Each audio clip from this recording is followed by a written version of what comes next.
আলাদা নয় না, এটা অশান্তি বিরাট করবে। আলাদা নয়, বিরাট আছে। এই তোমার কোনো ক্ষতি করতে এসছি কি? হ্যাঁ হ্যাঁ, তুই কেন মারছিস? তুই কেন গায়ে অশান্তি করছিস? তুই আমাকে মারলি, তোরা কিছু করিস, তুই আমাকে মারলি। হ্যাঁ তুই কিসের জন্য মারতিস? সব আমি ঠিক সলভ করছি তোদের। না, তুই আমার গায়ে হাত দিলি, তোকে কিছু করি না।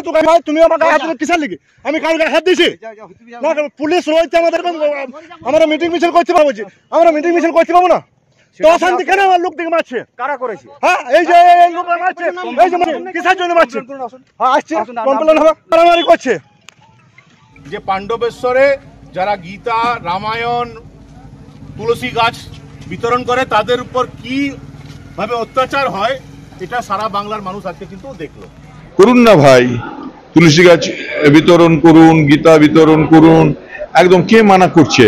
কিন্তু অন্যের ঘাড়ে দোষ চাপিয়ে নিজের লজ্জা ঢাকার চেষ্টা কেন? ভালো থাকুন। পাণ্ডবেশ্বরে বিজেপির কর্মসূচিকে কেন্দ্র করে ব্যাপক উত্তেজনা, পুলিশের বিরুদ্ধে নিষ্ক্রিয়তার অভিযোগ বিজেপি নেতৃত্বের। বুধবার বিকেলে দুর্গাপুরের পাণ্ডবেশ্বরের মহল গ্রামে বিজেপির গীতা ও তুলসী গাছ বিতরণ কর্মসূচি চলছিল। অভিযোগ, সে সময় তৃণমূল কংগ্রেস আশ্রিত দুষ্কৃতী আচমকা সেখানে এসে উপস্থিত হয় এবং বিজেপির কর্মসূচি পণ্ড করে দেয়। ঘটনায় স্থানীয় দুই বিজেপি কর্মীকে ব্যাপক মারধর করার দাবি করেন পাণ্ডবেশ্বরের প্রাক্তন বিধায়ক বিজেপি নেতা জিতেন্দ্র তিওয়ারি। আমাদেরকে মারো, যত মারো, মিটিং আমি করবো।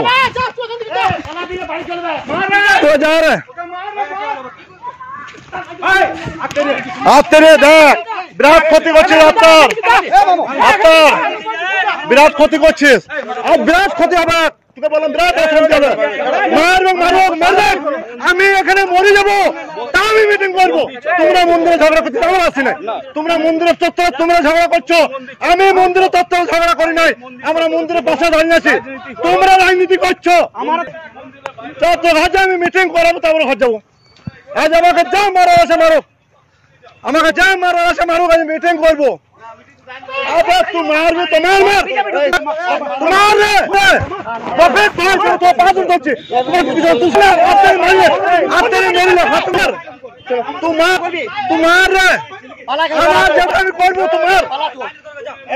মহাল গ্রামে আমাদের একটা গীতা বিতরণ অনুষ্ঠান ছিল। আমরা খবর পাই যে আমাদের যারা ঢাকি এবং ছেলেরা আছে তাদের উপর নরেন, তার মেজ ছেলে আলাউদ্দিন কয়লা চোর, তাকে দিয়ে হামলা করিয়েছে। মোবাইল কিছু ভেঙে দেওয়া হয়েছে, কিছু ছেলের মাথা ফাটিয়ে দেওয়া হয়েছে। এই যে মাথা ফাটিয়ে দিয়েছে মেরে, গাড়ি ভেঙে দিয়েছে। নাকি পাণ্ডবেশ্বরের মাটিতে গীতা বিতরণ করা যাবে না, তুলসী গাছ বিতরণ করা যাবে না। কয়েকদিন আগে লাউদোয়াতে নরেন বলেছিল যে পাণ্ডবেশ্বরের বিভিন্ন অঞ্চলে গীতা বিতরণ হচ্ছে, তুলসী গাছ বিতরণ হচ্ছে। গীতা আর তুলসী গাছ দেখলে ওর পেটে ব্যথা হয়, ও কয়লা বালি দেখলে ওর খুব আনন্দ হয়। গীতা বিতরণ আর তুলসী গাছ দেখলে ওর খুব পেটে ব্যথা হয়।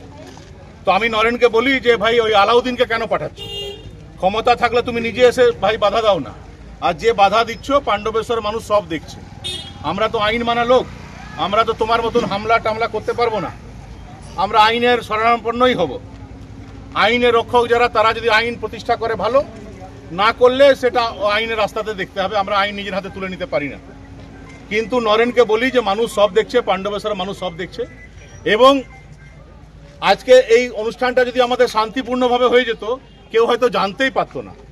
আমি নরেনকে ধন্যবাদ জানাই যে সে আলাউদ্দিনের মতো গুন্ডা কয়লা চোরকে পাঠিয়ে আমাদের এই প্রোগ্রামে হামলা করিয়ে সারা বাংলার মানুষকে বুঝিয়ে দিল যে পাণ্ডবেশ্বরে যারা গীতা, রামায়ণ, তুলসী গাছ বিতরণ করে তাদের উপর কি ভাবে অত্যাচার হয়, এটা সারা বাংলার মানুষ আজকে কিন্তু দেখলো। ওই ঘটনায় বিজেপি নিজেদের পক্ষে প্রচার টানতে মন গড়া কাহিনী বলছে বলে পাল্টা দাবি করেন পাণ্ডবেশ্বরের বিধায়ক তথা পশ্চিম বর্ধমান জেলা তৃণমূল কংগ্রেসের সভাপতি নরেন্দ্রনাথ চক্রবর্তী। আসলে যদিও ছিল তো হয়তো জমেনি, তার জন্য টিআরপি বাড়াবার জন্য তৃণমূলের ঘাড়ে দোষ চাপাবার চেষ্টা চলছে। করুন না ভাই, তুলসী গাছ বিতরণ করুন, গীতা বিতরণ করুন, একদম কে মানা করছে, কিন্তু অন্যের ঘাড়ে দোষ চাপিয়ে নিজের লজ্জা ঢাকার চেষ্টা কেন? ভালো থাকুন। পাণ্ডবেশ্বর থেকে Pradip Baitha report, the e paper digital.